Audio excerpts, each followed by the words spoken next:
আসসালামু আলাইকুম প্রিয় দর্শক, অন্য মঞ্চের আলোচনায় আজকে আমাদের অতিথি হিসেবে আছেন ডক্টর মোহাম্মদ ইউনূস। জানেন যে কি চাপ প্রয়োগ করতে ট্রাম্প প্রশাসন দুজন এমন এক্সপার্টকে, অভিজ্ঞ ব্যক্তিকেই তার কাছে পাঠিয়েছেন ফুল দিতে। কাজেই বরং হয়তোবা দেখা যাবে ডক্টর মোহাম্মদ ইউনূস এই ট্রাম্প প্রশাসনের দুই নেতাকে এমন প্রশ্ন করে থাকতে পারেন যে যদি আওয়ামী লীগ রাজনীতিতে ফিরে আসে, যদি শেখ হাসিনা বাংলাদেশের রাজনীতিতে ফিরে আসেন, তাহলে তার যে তিনি 650 কোটি টাকা কর মওকুফ করিয়ে নিয়েছিলেন ক্ষমতায় আসবার পরপরই, সেটার কি হবে? কিংবা তিনি যে অনেক বিচারের রায় তার বিরুদ্ধে উল্টে পাল্টে নিয়েছেন, সেগুলোর কি হবে? কিংবা তিনি ক্ষমতা ছেড়ে দিলে তার এবং তার প্রতিষ্ঠানের নিরাপত্তার কি হবে?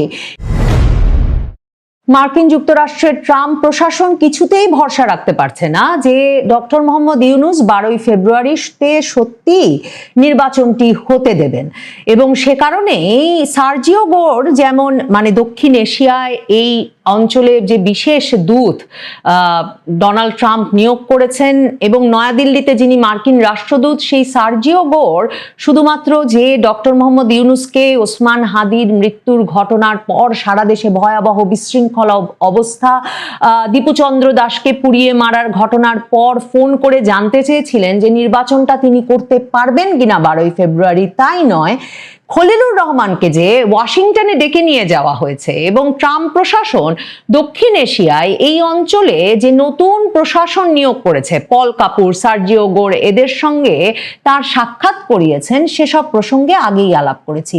কিন্তু ট্রাম্প প্রশাসন এমনকি নতুন মার্কিন রাষ্ট্রদূত ব্রেন্ট ক্রিস্টেনসেন ঢাকায় চলে এসেছেন, তারপরেও এই বিষয়ে কিছুতেই আস্থা রাখতে পারছেন না যে ডক্টর মোহাম্মদ ইউনূস একটা নির্বাচন 12ই ফেব্রুয়ারি হতে দেবেন বা করতে পারবেন শেষ পর্যন্ত। এবং তার চেয়েও ট্রাম্প প্রশাসনের ভেতরে যে শঙ্কা, যে উদ্বেগ, সেটা হচ্ছে আওয়ামী লীগ ব্যতীত একটা নির্বাচন করে আওয়ামী লীগকে রাজনীতিতে অন্তর্ভুক্ত করার কোনো প্রক্রিয়া ছাড়া বাংলাদেশের প্রকৃত অর্থেই কোনো স্থিতিশীলতা আসতে পারে কিনা। ট্রাম্প প্রশাসনের একটা বড় উদ্বেগের কারণ হচ্ছে যে বাংলাদেশ ইসলামী চরমপন্থার দিকে ঝুঁকে পড়ছে।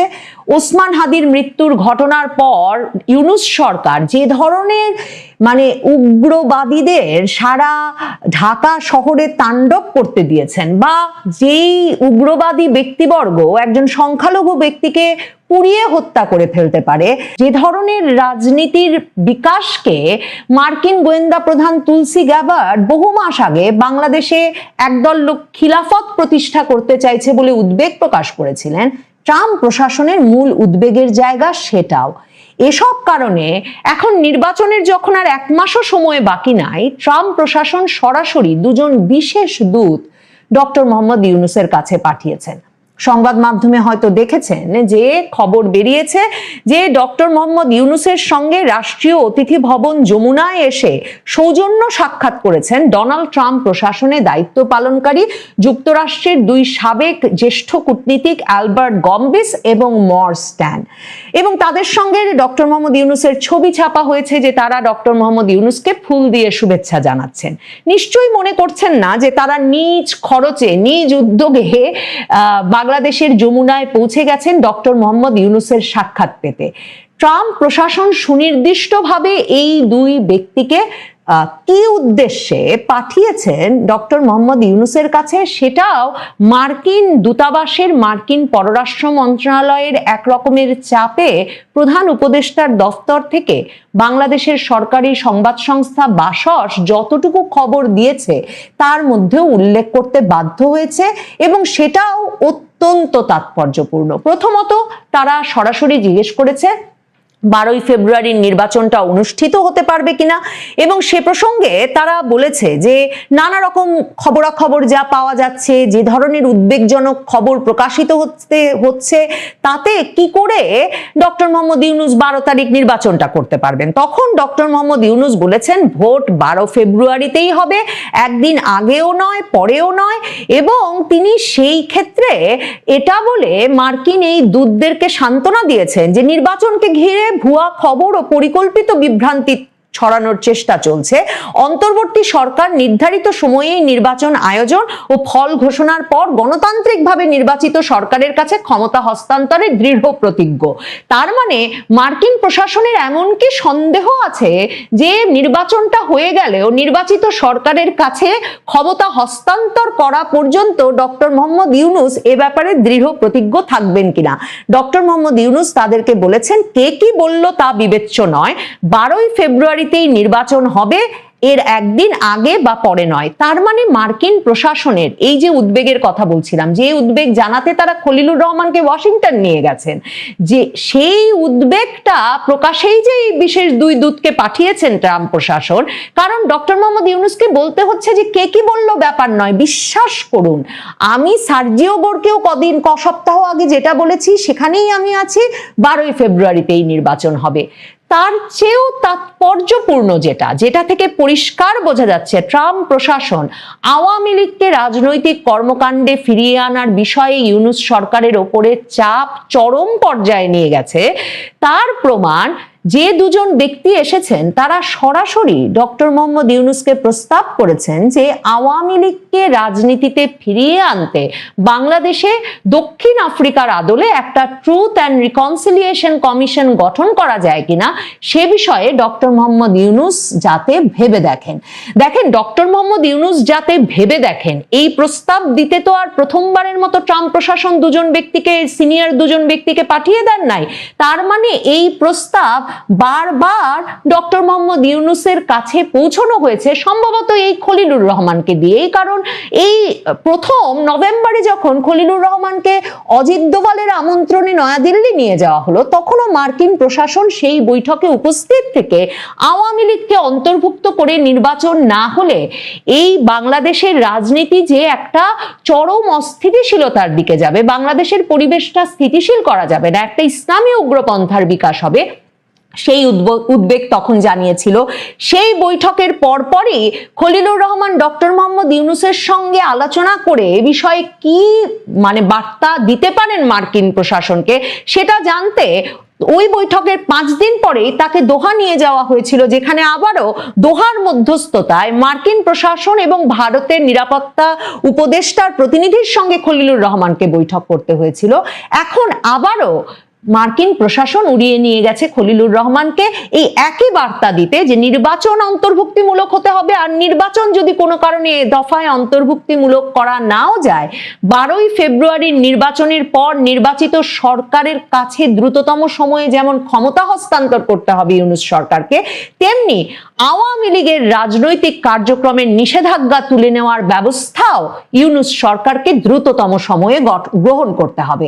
এবং এ কাজ যে তারা নির্বাচিত সরকারের উপর রেখে দিতে চাইছে না, তার প্রমাণ যে এ সময়ে এই দুজন বিশেষ দূতকে ট্রাম্প প্রশাসন পাঠিয়ে এমন একটা প্রস্তাব দিল। এবং কোন দুজন ব্যক্তিকে ট্রাম্প প্রশাসন পাঠালো দেখেন, যে দুজন ব্যক্তি এসেছেন অ্যালবার্ট গম্বিসের নাম দিয়ে আপনি যদি সার্চ দেন ইউএস স্টেট ডিপার্টমেন্টে, আপনি দেখবেন তিনি জর্জ টাউন ইউনিভার্সিটি ল সেন্টারের একজন গ্র্যাজুয়েট এবং তিনি ন্যাশনাল ডিফেন্স ইউনিভার্সিটি এয়ারফোর্সের বিভিন্ন পর্যায়ে বিভিন্ন বিচার কাজ পরিচালনা করেছেন, আইনি পরামর্শ দিয়েছেন এবং স্টেট ডিপার্টমেন্টের মার্কিন পররাষ্ট্র দপ্তরের হয়ে তিনি প্রধানত যে কাজটা করেছেন, তিনি আন্ডার সেক্রেটারি অফ স্টেট ছিলেন সিভিলিয়ান সিকিউরিটি, ডেমোক্রেসি এবং হিউম্যান রাইটস এর, নাগরিক অধিকার, গণতন্ত্র এবং মানবাধিকার রক্ষায়। এই ব্যক্তি একদিকে এসব বিষয়ে বিশেষজ্ঞ, বিভিন্ন দেশে এই নাগরিক অধিকার, মানবাধিকার, গণতন্ত্র প্রতিষ্ঠায় যেমন আইনি পরামর্শ দিয়েছেন, তেমনি স্টেট ডিপার্টমেন্টের হয়ে মার্কিন প্রশাসনের বিভিন্ন পর্যায়ে এবং মার্কিন বাহিনীতেও এ বিষয়ে কাজ করেছেন। তার সঙ্গে এসেছেন আরেক ব্যক্তি, তিনি মর্স এইচ ট্যান, তিনি ছিলেন ambassador at large for office of global criminal justice, আন্তর্জাতিক অপরাধের ন্যায় বিচার প্রতিষ্ঠায় যে অফিস, তার একজন অ্যাম্বাসেডর হিসেবে কাজ করেছেন। তিনি Northern Illinois University College of লর একজন পূর্ণাঙ্গ অধ্যাপক, তিনিও আইনের মানুষ এবং তিনি গ্লোবাল ক্রিমিনাল জাস্টিসে ট্রাম্প প্রশাসনের একটা সিনিয়র পোস্টে ছিলেন। শুধু তাই নয়, তিনিও পৃথিবীর দেশে দেশে ট্রাম্প প্রশাসনের হয়ে বিভিন্ন আইনি পরামর্শ দিয়েছেন। তার মানে ট্রাম্প প্রশাসন এমন দুজন ব্যক্তিকে পাঠিয়েছেন যারা শুধুমাত্র ভেবে দেখেন না ডক্টর ইউনূস করা যায় কিনা আওয়ামী লীগকে রাজনীতিতে ফিরিয়ে আনতে একটা ট্রুথ অ্যান্ড রিকনসিলিয়েশন কমিশন, মানে সত্য এবং পুনর্মিলন, ট্রুথ অ্যান্ড রিকনসিলিয়েশন মানে পারস্পরিক এক রকমের খোলামেলা কথাবার্তার মাধ্যমে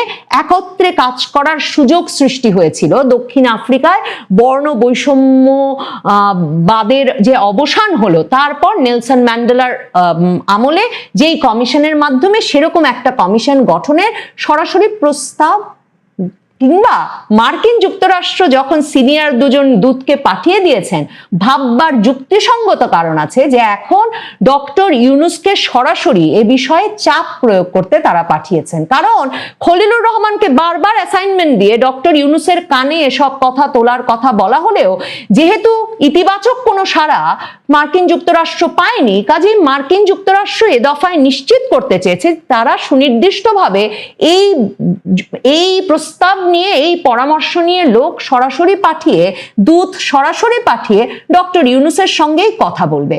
ডক্টর ইউনূস জবাবে কি বলেছেন তাতে বাংলাদেশ সরকারি সংস্থা বাসস বা সরকারি বার্তা সংস্থা মানে প্রেস সচিবের পরামর্শে লিখেছেন, নেলসন ম্যান্ডেলার ঘনিষ্ঠ বন্ধু হিসেবে তিনি দেখেছিলেন দক্ষিণ আফ্রিকার ট্রুথ অ্যান্ড রিকনসিলিয়েশন কমিশন, কিন্তু বাংলাদেশের ফ্যাসিস্ট গোষ্ঠী আওয়ামী লীগ যেহেতু তাদের অপরাধ স্বীকার করে না, কাজেই এখনো সে সময় আসেনি। এ ধরনের মানে বাক্য, বড় বড় কথা বিশ্বাস করবার আর কোনো কারণ নাই। কারণ আপনাদের মনে থাকবে ভারতের প্রধানমন্ত্রী মোদীর সঙ্গে সাক্ষাতের পর এই প্রেস সচিব বললেন যে তিনি যখন বলেছেন হাসিনার কথা বন্ধ করতে, তখন প্রধানমন্ত্রী মোদী নাকি বলেছেন যে আপনাকেই আমরা সবসময় শ্রদ্ধা করে এসেছি, এমনকি শেখ হাসিনার আমলেও, এবং আমরা আপনাকে গভীরভাবে শ্রদ্ধা করি, কাজেই আমরা এই ব্যাপারটা দেখব। কিন্তু পরে ডক্টর মোহাম্মদ ইউনূস নিজেই বললেন যে প্রধানমন্ত্রী মোদী সরাসরি বলেছেন শেখ হাসিনা তাদের অতিথি, এরকম কোনো কথা বন্ধ করতে তিনি পারবেন না। মনে আছে যুক্তরাজ্যে যখন ডক্টর মোহাম্মদ ইউনূস এলেন বিরাট লটবহর নিয়ে, তখন প্রেস সচিব বলে বসলেন যে কিং চার্লস, রাজা চার্লস ডক্টর মোহাম্মদ ইউনূসের এত দীর্ঘদিনের বন্ধু যে তিনি মুখিয়ে আছেন ডক্টর মোহাম্মদ ইউনূসের সঙ্গে একটা ব্যক্তিগত সাক্ষাৎ করতে। পরে বিবিসি লিখলো ডক্টর মোহাম্মদ ইউনূসের শুধুমাত্র কয়েক সেকেন্ড হাত মেলানোর সুযোগ ছাড়া কিং চার্লসের সঙ্গে আর কোনো মোলাকাতের সুযোগ হয়নি। আপনাদের মনে আছে প্রেস সচিব বললেন যে মাহাথির মোহাম্মদ, মালয়েশিয়ার নেতা, এত ঘনিষ্ঠ বন্ধু ডক্টর মোহাম্মদ ইউনূসের যে তিনি দক্ষিণ এশিয়ার দেশ হওয়া সত্ত্বেও বাংলাদেশকে নাকি দক্ষিণ পূর্ব এশিয়ার জোট আসিয়ানভুক্ত করে নেবেন। মাহাথির মোহাম্মদকে সাংবাদিকে প্রশ্ন করবার পর তিনি রীতিমতো আকাশ থেকে পড়েছিলেন। এরকম অনেক অনেক নজির মাথায় রাখলে বুঝতে বাকি থাকে না যে ট্রাম্প প্রশাসন ডক্টর ইউনূসকে সরাসরি ট্রুথ অ্যান্ড রিকনসিলিয়েশন কমিটি করে আওয়ামী লীগকে বাংলাদেশের রাজনীতিতে অন্তর্ভুক্ত করার সুযোগের সূচনা করতে যে পরামর্শ দিয়ে দুই দূত পাঠিয়েছেন, সিনিয়র যে দুই দূত, তাকে ডক্টর মোহাম্মদ ইউনূসের এ ধরনের কথা বলবার সুযোগ বা সামর্থ্য বা সাহস হওয়ার কথা নয়। কারণ ডক্টর মোহাম্মদ ইউনূস জানেন যে কি চাপ প্রয়োগ করতে ট্রাম্প প্রশাসন দুজন এমন এক্সপার্টকে, অভিজ্ঞ ব্যক্তিকেই তার কাছে পাঠিয়েছেন ফুল দিতে। কাজেই বরং হয়তোবা দেখা যাবে ডক্টর মোহাম্মদ ইউনূস এই ট্রাম্প প্রশাসনের দুই নেতাকে এমন প্রশ্ন করে থাকতে পারেন যে যদি আওয়ামী লীগ রাজনীতিতে ফিরে আসে, যদি শেখ হাসিনা বাংলাদেশের রাজনীতিতে ফিরে আসেন, তাহলে তার যে তিনি 650 কোটি টাকা কর মওকুফ করিয়ে নিয়েছিলেন ক্ষমতায় আসবার পরপরই, সেটার কি হবে? কিংবা তিনি যে অনেক বিচারের রায় তার বিরুদ্ধে উল্টে পাল্টে নিয়েছেন, সেগুলোর কি হবে? কিংবা তিনি ক্ষমতা ছেড়ে দিলে তার এবং তার প্রতিষ্ঠানের নিরাপত্তার কি হবে? সেই প্রসঙ্গগুলো নিয়ে হয়তোবা বরং সেগুলোর হয়তোবা তিনি গ্যারান্টি চেয়ে থাকতে পারেন ট্রাম্প প্রশাসনের কাছে। এমনকি তিনি হয়তোবা সেফ এক্সিটের গ্যারান্টিও চেয়ে থাকতে পারেন ট্রাম্প প্রশাসনের কাছে, কিন্তু সেগুলো জানা যায় না বটে। তবে মার্কিন প্রশাসন নতুন রাষ্ট্রদূত পাঠিয়েছেন ব্রেন্ট ক্রিস্টেনসেনকে, যিনি 15 তারিখের পর থেকে তার আনুষ্ঠানিক দায়িত্ব পালন শুরু করবেন বলে জানানো হয়েছিল।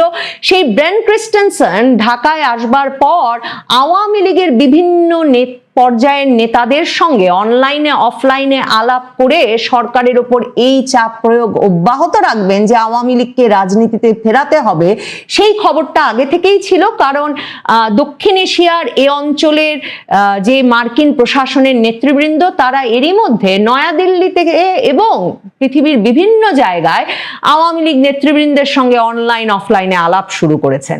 মার্কিন যুক্তরাষ্ট্র অত্যন্ত গুরুত্বের সঙ্গে বাংলাদেশের নিরাপত্তা পরিস্থিতির সঙ্গে আওয়ামী লীগের রাজনীতিতে ফেরার বিষয়টা দেখছে।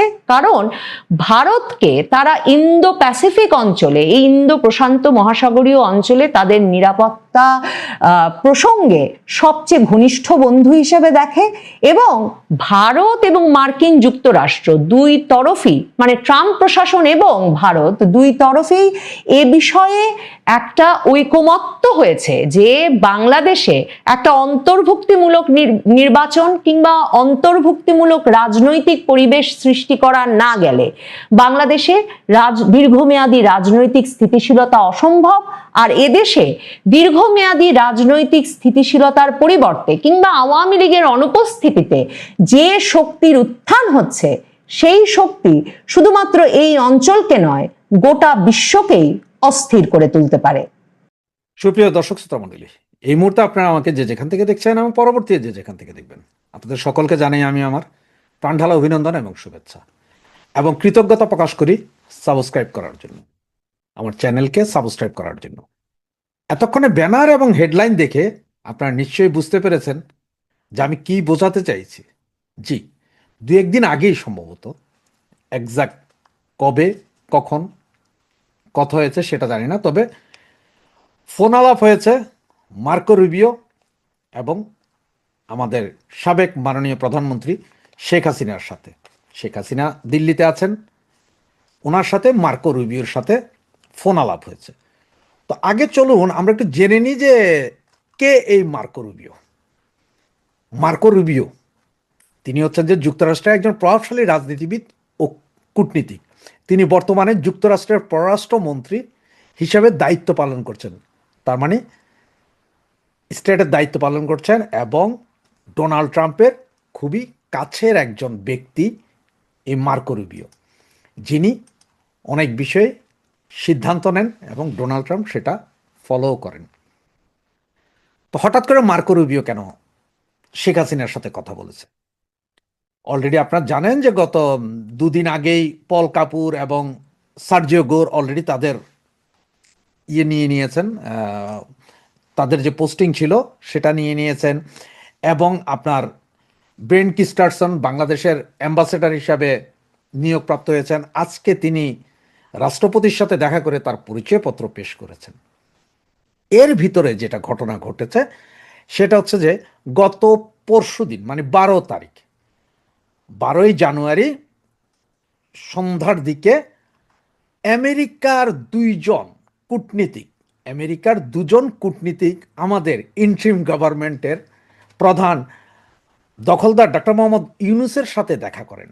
এবং ইউনূসের সাথে যারা দেখা করেছিলেন সে দুইজনকে এবং কি সেটা আমি আপনাদেরকে সেটাও বলছি, যে আলবার্ট গাম্বিস, তিনি যুক্তরাষ্ট্রের সাবেক ভারপ্রাপ্ত under secretary of state, Donald Trump প্রশাসনের সময় তিনি স্টেট ডিপার্টমেন্টের জ্যেষ্ঠ দায়িত্বে ছিলেন। মূলত কূটনীতিক, নিরাপত্তা ও পররাষ্ট্রনীতির বিভিন্ন গুরুত্বপূর্ণ বিষয়ে কাজ করেছেন এই আলবার্ট গাম্বিস। এবং মর্স এইচ ট্যান, তিনি যুক্তরাষ্ট্রের সাবেক অ্যাম্বাসেডর অ্যাট লার্জ, বিশেষ দূত।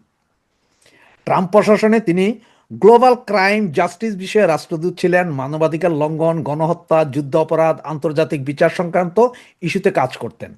সহজভাবে বললে দুইজনই ট্রাম্প সরকারের উচ্চ পর্যায়ের মার্কিন কূটনীতিক, পররাষ্ট্র নীতি ও মানবাধিকার বিষয়ে পরিচিত মুখ।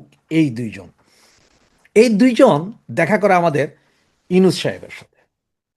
এবং আপনারা এখন এই মুহূর্তে যদি যান, আপনারা ইউনূস সাহেবের ফেসবুক পেজ, যেটা মানে গভর্নমেন্ট অ্যাডভাইজার বাংলাদেশ, সেখানে গেলে দেখবেন দেখা হয়েছে পরশুদিন সন্ধ্যা 6টায়, যেখানে ইউনূস সাহেব প্রতি সেকেন্ডে কার সাথে দেখা হয়, কে আসে, এটা খুব দ্রুত কিন্তু উনি দেয়। কিন্তু এই দুইজনের সাথে দেখা এবং কথা হওয়ার বিষয়টা উনি স্বীকার করেন হচ্ছে যে গতকাল রাতের বেলা। তার আগ পর্যন্ত তিনি মানে প্রায় 17-18 ঘন্টা তিনি এই জিনিসটা দিতে চাননি, এবং দিতে চাননি বিধায় ব্যাপক প্রেসারে পড়েছিলেন।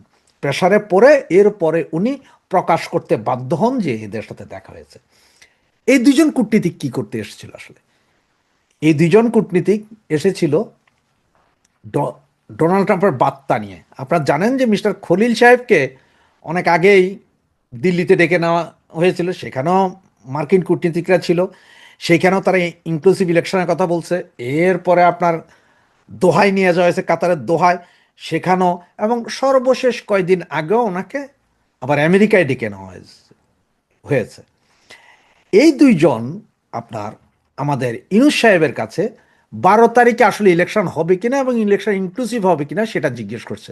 সেটা জিজ্ঞেস করার পরে তিনি যেটা বললেন যে হ্যাঁ 12 তারিখ ইলেকশন হবে, আমি এর আগেও আপনার এই সবাইকে বলেছি, আপনার পল কাপুরের সাথে কথা হয়েছে, সার্জিও গৌরের সাথেও কথা হয়েছে, ওনাদেরকেও বলেছি আমরা 12 তারিখে ইলেকশন করব, আমার বিরুদ্ধে বিভিন্ন প্রপাগান্ডা চলছে, আমি 12 তারিখ ইলেকশন করে নির্বাচিত সরকারের হাতে ক্ষমতা ছেড়ে দিয়ে যাব, আমি এর চেয়ে 1 ঘন্টাও বেশি থাকবো না, আমিও চাই যে নির্বাচিত সরকার নিয়ে যাক, এই সেই।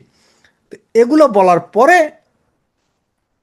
তখন এই দুই কূটনীতিক ওনাকে আবার প্রশ্ন করেন যে আওয়ামী লীগের বিষয়ে সিদ্ধান্তটা কি। তো আওয়ামী লীগের বিষয়ে তো আপনারা সাউথ আফ্রিকার সেই বর্ণবাদ বিরোধী আন্দোলনের পরে ট্রুথ কমিশন যেভাবে হয়েছিল সেটার বিষয়ে তো চিন্তা। উনি বলে যে না, আওয়ামী লীগ তো ক্ষমা চায়নি। তখন এরা নাকি ধরে বসছে যে ক্ষমা চাইবে না, সেটা তো হচ্ছে ট্রুথ কমিশন বসার পরে, সেখানে সবাই মিলে একটা দেশকে আগায় নিতে হলে সব পক্ষ থাকতে হয়, কোনো পক্ষ থাকবে কোনো পক্ষ থাকবে না সেটা না, অ্যাকসেপ্ট মৌলবাদ থাকতে পারবে না সেই দেশে, সমস্ত রাজনৈতিক দল থাকতে পারবে মৌলবাদ ছাড়া, মৌলবাদীরা ছাড়া বাকি সবাই থাকতে পারবে। মার্কিন প্রশাসনের সবচেয়ে বড় ভয় হচ্ছে যে মৌলবাদ, এবং তারা দেখতে পারতেছে যে এই যে হাদিকে, মৌলবাদীরা হাদিকে হত্যা করার পরে আবার এই মৌলবাদীদেরকে যেভাবে ইউনুস গভর্নমেন্ট প্রোভাইড করেছে, সব কিছু দিয়ে জ্বালাও পোড়াও করাইছে, এইটা মার্কিন প্রশাসনের মাথায় ঢুকেছে। এই ঘটনার পরে 4টা হিন্দু লোককে জ্বালিয়ে মারা হয়েছে, যেটাও মার্কিন প্রশাসনের কাছে অলরেডি গেছে, এবং যেটা পোপ পোপ যেটা খ্রিস্টানদের সবচেয়ে বড় ধর্মীয় নেতা, পোপ যখন বাংলাদেশে কথা বলেছেন তখন কিন্তু মার্কিন সরকার, ইউরোপিয়ান সরকার সবার মাথায় টনক নড়েছে। এরপরে স্পেশালি এই দুইজনকে পাঠানো হয়েছে, এবং এরা নাকি এটাও বলে গেছে যে আওয়ামী লীগের উপর থেকে নিষেধাজ্ঞা তুমি তুলে যাইতে হবে, পরবর্তী সরকার আসলে তুলবে মুলবে এগুলো না, তোমাকে তুলে যেতে হবে। এবং তুমি যদি এই মুহূর্তে যদি নাও পারো আওয়ামী লীগকে নিয়ে ইলেকশন করতে, ইলেকশন যদি করতেও তুমি পারো, সেটাও তুমি 12 তারিখের পরে তুমি 12 ঘন্টা আর থাকতে পারবে না, তুমি সাথে সাথে দিয়ে যেতে হবে। এগুলো বলে টলে আসার পরে ওরা নাকি দেখতেছিল যে এটার প্রচার হয় কিনা, কিন্তু এটার প্রচার যখন না হয়েছে তখনই আবারও এরা প্রেশার দিয়েছে, কেন এটা প্রচার করলা না, যে আমরা এসেছিলাম, দেখা হয়েছে, কি কি কথা হয়েছে। এরপরে সরকার সামান্য এতটুকুই দিয়েছে যে এই দুজন এসেছিল, ট্রুথ কমিশনের বিষয়ে কথা হয়েছে, নির্বাচন নিয়ে আমরা এই কথা বলেছি, বাকি আর কথা সরকারও প্রকাশ করে নাই। ওরা তো এখনো প্রকাশ করে না, ওরা তো পরে গিয়ে প্রকাশ করবে এগুলো। বাসস যেটা সরকারি সংবাদ সংস্থা, ওইটা না পারতে 2-1টা লাইন শুধু লিখেছে। এখন মার্কো রুবিও শেখ হাসিনার সাথে এই পুরো বিষয়গুলো নিয়েই সম্ভবত এনারা আসার আগেই কথা বলে ফেলেছেন, এবং সেখান থেকে মার্কো রুবিও শেখ হাসিনাকে কনফার্ম করেছেন যে আওয়ামী লীগ বাংলাদেশের রাজনীতিতে বড় ফ্যাক্টর। এমন 6 থেকে 7 কোটি লোক আওয়ামী লীগের ভোটার আছে, আওয়ামী লীগ একটা বড় রাজনৈতিক দল, বাংলাদেশের জন্য সর্ববৃহৎ রাজনৈতিক দল আওয়ামী লীগ, এবং তারা রাজনীতি করতে পারবে না, এটা হইতে পারে না। এই ব্যাপারে তিনি দেখছেন, এবং আওয়ামী লীগকে রাজনীতি করার পূর্ণাঙ্গ অধিকার দিতে হবে, এগুলো নাকি কথা হয়েছে বেসিক। এরপরে ভেতরে আরও কি কি কথা হয়েছে সেটা জানা যায়নি, তবে সেখানে সম্ভবত আপনার অজিত দোভাল সহ আরও 3-4 জন, মানে ইন্ডিয়ার হাইয়েস্ট লেভেলের কিছু লোক ওখানে উপস্থিত ছিলেন। এই মুহূর্তে মার্কো রুবিও বা আমেরিকান গভর্নমেন্টের এই বিশেষ দূত সকলেই একটা ব্যস্ত, কারণ হচ্ছে যে বাংলাদেশ একটা জঙ্গি রাষ্ট্রে পরিণত হচ্ছে। পাকিস্তানের সাথে সম্পর্ক যেমন ঘটছে, তেমন চায়না এবং টার্কির দিকেও ঝুঁকছে বাংলাদেশ, এবং যেটা আপনার আমেরিকা পছন্দ করছে না। এখন এমনও হতে পারে আমেরিকার যা যা চাহিদা বা আমেরিকা যা যা চায় তা হয়তো পেয়ে গেছে ম্যাক্সিমাম, সামান্য কিছু যা আছে সেইটা হয়তো আওয়ামী লীগ যদি ইয়েস করে দেয় তাহলেই ফিল্ডে আবার ঘুরে দাঁড়াবে আওয়ামী লীগ। 6 মাসের ভিতরে আবার আওয়ামী লীগ ফিল্ডে, 1 বছরের ভিতর সেকেন্ড নির্বাচন। এইসব ঘটনা হওয়ার পরপর আজকে দেখেন উইদাউট এনি আগের ডিক্লারেশন আজকে তারেক জিয়ার সপরিবারে ডক্টর ইউনূস সাহেবের সাথে দেখা করতে গেছে। কারণ তারেক জিয়াও ভয়ে ভীত যে আসলে কি হতে যাচ্ছে। কারণ মার্কিনীদের যে প্রেশার ডাক্তার ইউনূসের উপর আছে, এটা ডাক্তার ইউনূস স্বীকার করুক আর না করুক, এই যে আমি যে কথা বলছি আমার পেছনের যে ব্যানার বা যে ছবিটা দেখছেন সেখানে ডাক্তার ইউনূসের চেহারাটা দেখেন। এবং ওই দুইজন কূটনীতিক যারা এসেছিলেন ডাক্তার ইউনূসকে চাপ দিচ্ছেন, তারা সকলে এখন চাপ দিচ্ছে ইনক্লুসিভ ইলেকশনের জন্য। মার্কো রুবিও আবার বলেছেন যে ইনক্লুসিভ ইলেকশন ছাড়া বাংলাদেশ স্থিতিশীল হবে না। এখন যদি কোনো ইলেকশন করে কোনো গভর্নমেন্টও দেয় সেটা তো আর বিনিয়োগ আসবে না। এ হচ্ছে যে মূল কথা। ধন্যবাদ।